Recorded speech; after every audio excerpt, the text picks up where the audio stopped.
Evdə olan ərzaqlarla cəmi 10 dəqiqəyə qəlyanaltı hazırladım. Ümumiyyətlə, biberlə hazırlanan salat olsun, qəlyanaltı olsun, yemək olsun çox sevirəm. Ona görə də bir dəfə də fikirləşdim ki, biberli nəsə hazırlayım.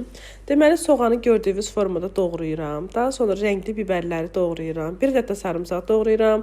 Tavaya yağ əlavə eləyib, soğanı tam belə qızartmıram. Biraz belə yağda qızardandan sonra biberləri də gördüyünüz formada üzərinə əlavə eləyirəm, qızardıram və sarımsaq əlavə eləyirəm. Elə həmin tavada biberləri qızarandan sonra götürürəm.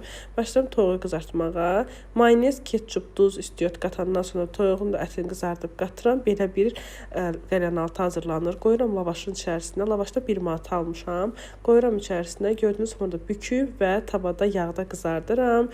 Yağı çox eləsəniz yaxşı olacaq, eləməsəniz az qızaracaq. Qeyd edeyim ki, içi sulu, üstü xırçıltılı. O qədər ləzzətlidir ki, və Ramin əsnadıq. Ramin də aşırı dərəcədə bəyəndi.